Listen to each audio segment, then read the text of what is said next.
Assalamualaikum Bang. Waalaikumsalam, berjumpa kembali bersama saya Wong Ganteng Sakdonya. Mohon untuk tidak menyebutkan nama dan identitas dalam percakapan ini Oke. karena percakapan Hmm, ini saya naikkan dalam konten. Gimana ini, Mbak? oke. Cuman mau ini aja, apa itu minta solusi dan saran juga gitu. Boleh, boleh. Terus buat pembelajaran untuk yang lain aja gitu.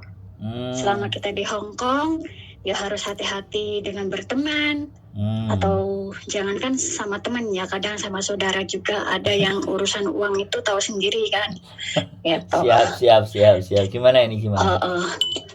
Jadi buat orang lain bisa buat pembelajaran juga dari pengalaman selama ini yang aku alami sekarang ini. Hanya apa itu satu orang ini yang susah banget untuk ini, kita sudah bantu semampu kita juga, dia udah perjanjian di atas materai juga ada gitu.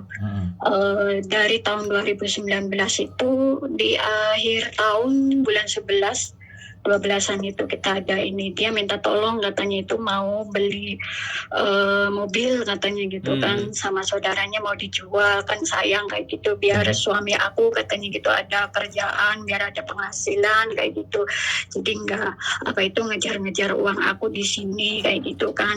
Hidup aku masih walaupun udah merantau dulu di Taiwan katanya masih susah juga gitu, masih ngontrak inilah bla bla bla seperti itu kan ceritanya seperti itu. Jadi untuk apa itu biar suaminya ada kerjaan kayak gitu, penghasilan, jadi dia mau apa itu kan karena uang nggak sedikit gitu ya.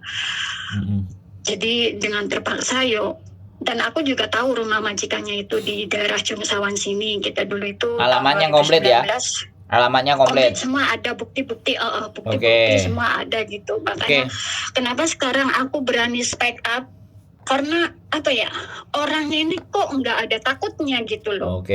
Malah yang disalahin itu kitanya.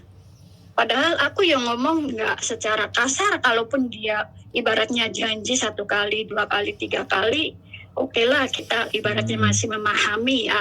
Kalau dia belum ada uang. Tapi kan dari tahun 2019 sampai sekarang udah tahun 2024 kan, udah berapa tahun aku itu sabar selalu dijanjiin, dan awal perjanjian itu kan dia minta waktu tahun 2019 sampai tahun 2020 bulan 10-11 itu dia mau renew kontrak, katanya dia mau ngambil uang di bank katanya gitu. Mungkin mau dikasih ke aku sebagian atau masih mau dipakai, yang penting aku masih ada di sini dan kamu tahu alamat majikan aku. Dan aku juga pernah sih ketemu majikannya itu waktu itu corona kan, tahun 2020 bulan 1 itu kan.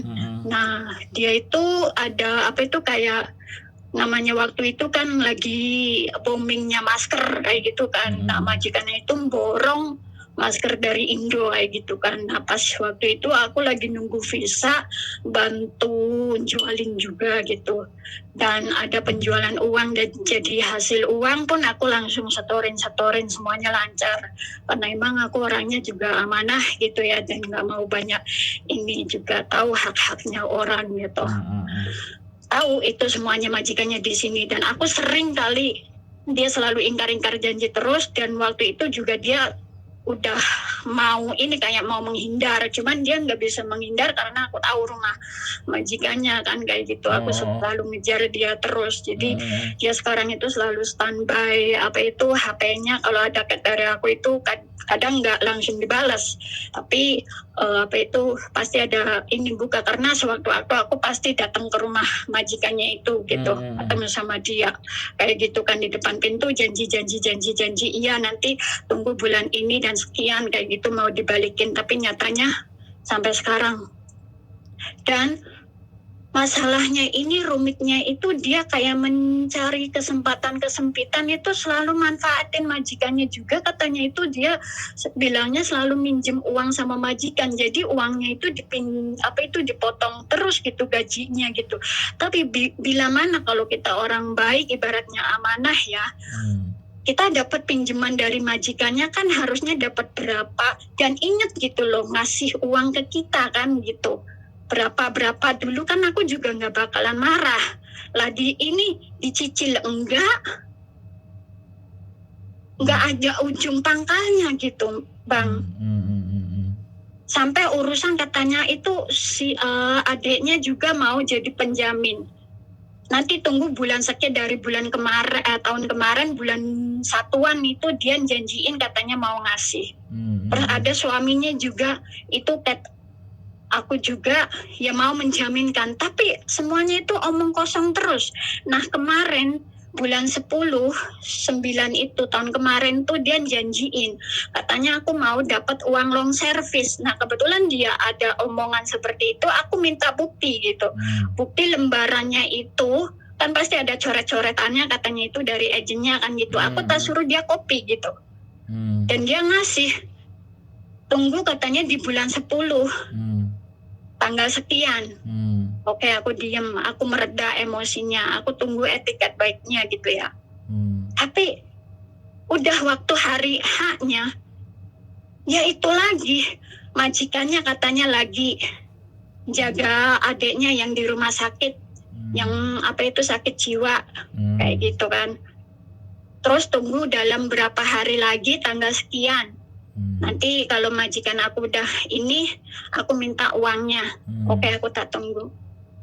Dan waktu hari H-nya lagi, katanya majikannya nggak ada lagi di Cina. Tunggu berapa hari lagi, kayak gitu. Seperti itu terus, kayak gitu sampai sekarang. Dan minimal uang ini juga nggak sedikit. Aku hanya minta uang hak aku untuk segera dibalikin. Karena kesempatan, dia minta waktu. Oke, aku udah tak kasih waktu. Ini udah 4 tahun, bukan 1 bulan, 2 bulan, 3 bulan, 4 bulan loh. Kita juga sama punya keluarga yang butuh uang. Yang punya hutang juga bukan kamu. Kalau misalkan ibaratnya kita semua orang juga punya hutang, kan pasti bisa membagi gimana cara untuk mencicil uang sama orang yang sudah menolong kita kan. Seperti itu. Dia kayaknya omongannya itu sepele banget, enteng banget gitu loh. Jadi kenapa aku sekarang itu minta bantuan gitu untuk jadi saksi. Misalkan ini kan kemarin dia janji akhir bulan kemarin kan dia janji katanya akhir bulan. Oke, aku tak tunggu lagi kan. Akhir bulan mungkin dari suaminya. Itu dari Indo. Uang dari Indo urusan, padahal urusan uang ini kan di Hong Kong gitu ya.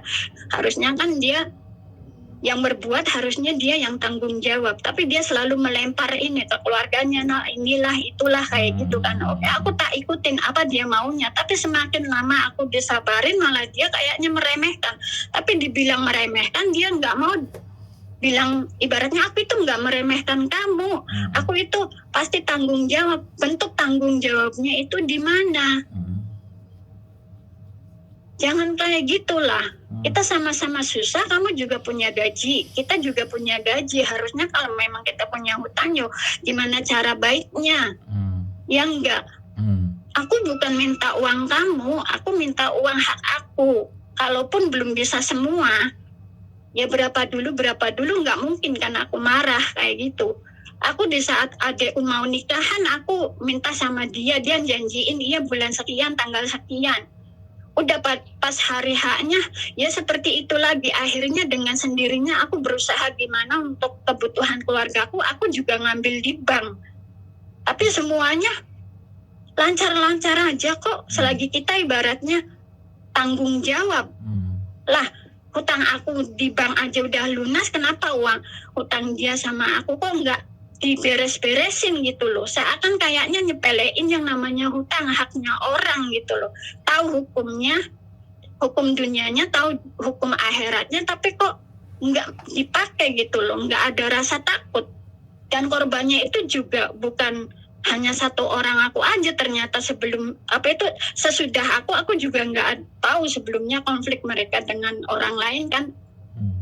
Yang penting intinya kan antaranya aku sama dia. Tapi aku tahu dari temennya juga yang jadi korban dia seperti itu, datanya dipakai sama dia juga kayak gitu. Tapi aku nggak mau mencampur adukan urusan mereka dengan urusanku. Yang penting kan urusan aku gimana kayak gitu kan.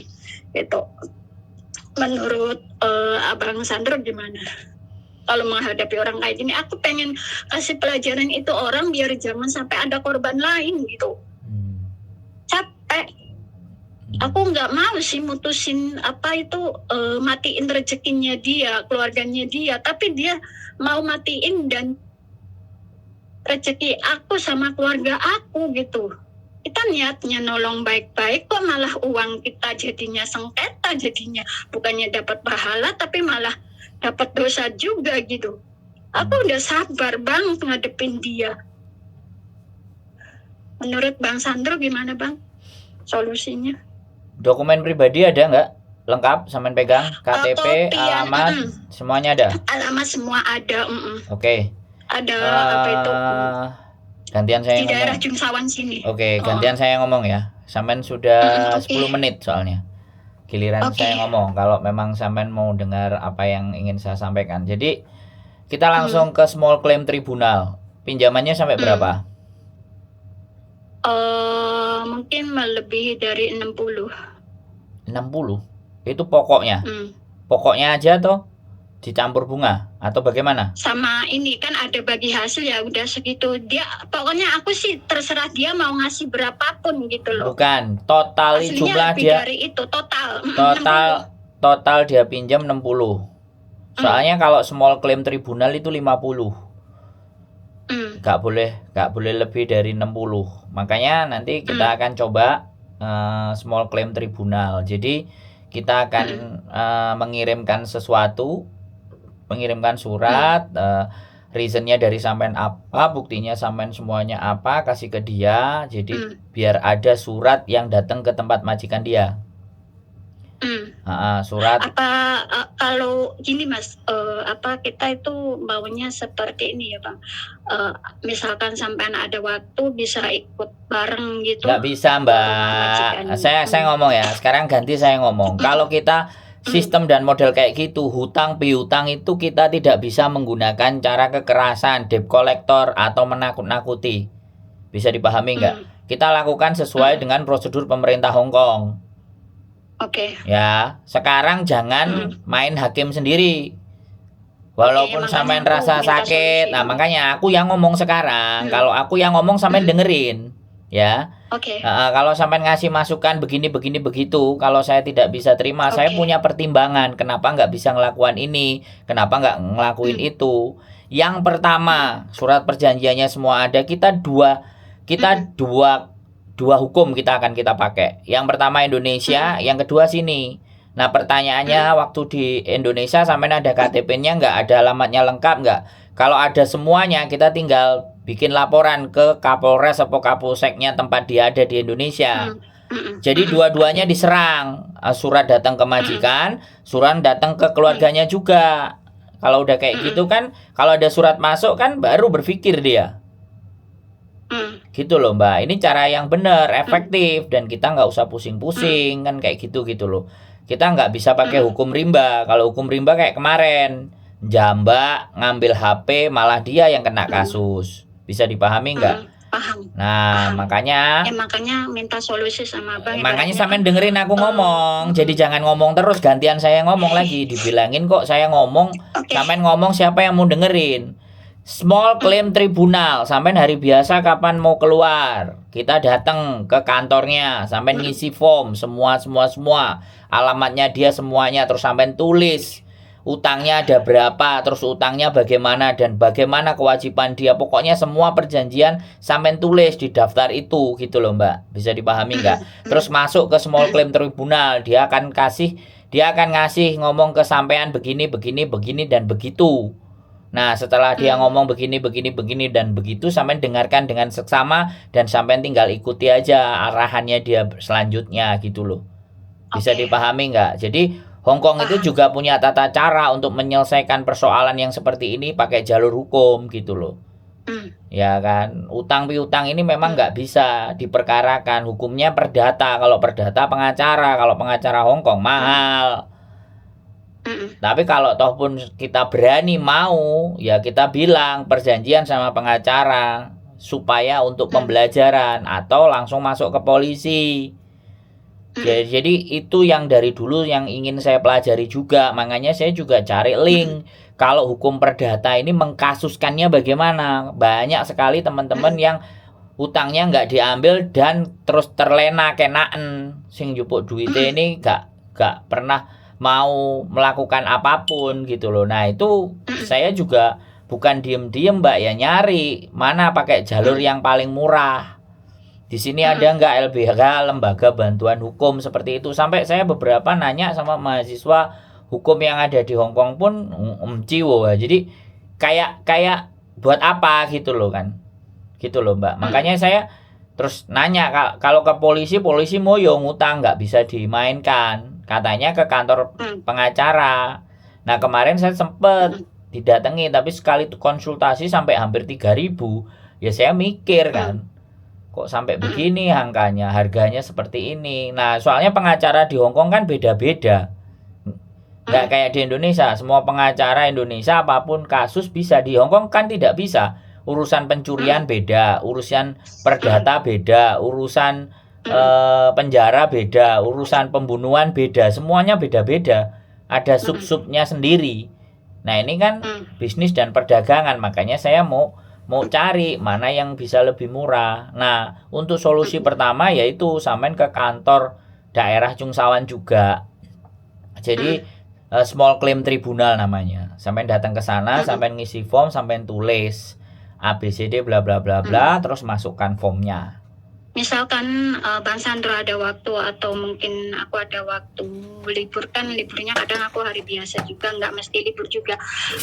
Misalkan ini dia kan janjinya dari dia Mbak, sama saya kasih tahu.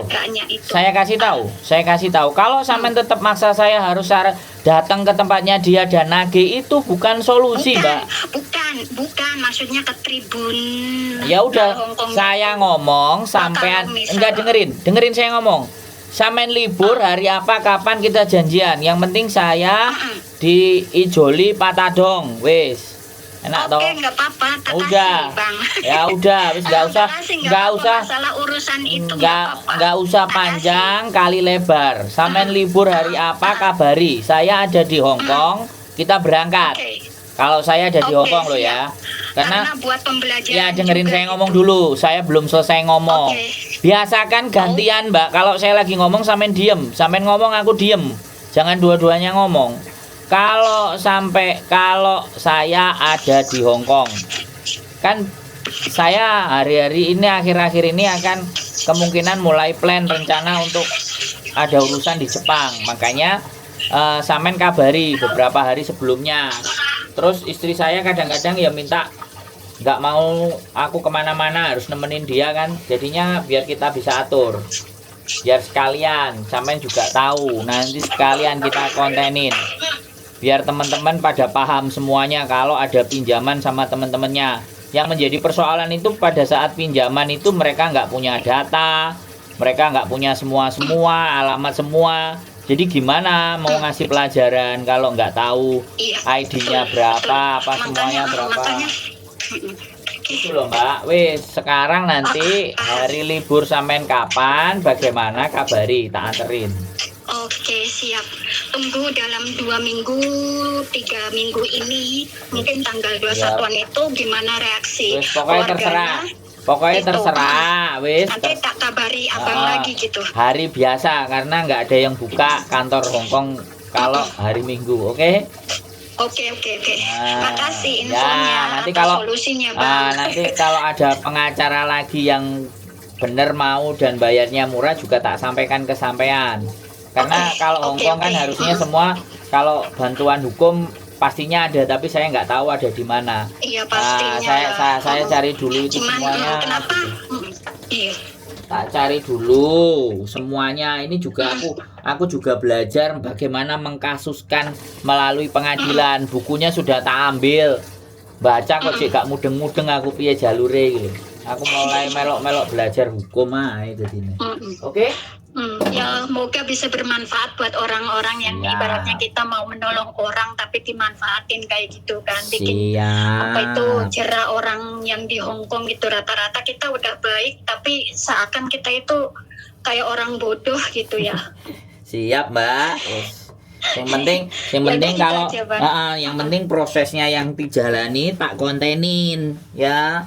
Oke, Tak ya biar semua kontenin. tahu buat wawasan Nah, juga buat mereka. Kalau nah, memang kita mau bantu harus ada apa hitam itu di atas data-data putih. lengkap kayak gitu. Gitu. Haya ada, Ya. aku itu ada dari awal tuh. Makanya kan biar oke gitu loh Mbak ya. Jadi Oke. nggak ada persoalan. Kita berdoa dan berjuang. Namanya Oke. juga berusaha nagih itu sebenarnya membantu dia. Tapi kalau udah usaha kita lakukan ya wis. Nanti pakai cara lain apa gitu loh. Oke? Oke, makasih infonya, solusinya Bang. Ya. Semoga bermanfaat buat teman-teman yang lain gitu aja, Siap. pesannya hati-hati aja gitu. Oke, Semangat makasih semuanya Bang. Yo. Assalamualaikum. Waalaikumsalam warahmatullahi wabarakatuh. Oke teman-teman, ya hutang. Waktunya ngegas, ngegas. Waktunya kita coba, kita datengin lagi ke kantornya. Nanti kita bikinin kita bikinin videonya juga biar yang lainnya juga bisa tahu dan paham bagaimana memperkarakan dan mempersoalkan hal-hal yang seperti ini. Mungkin itu saja ya dari saya. Mudah-mudahan tetap semangat, keep stay tune my YouTube channel and see you next video. Bye bye.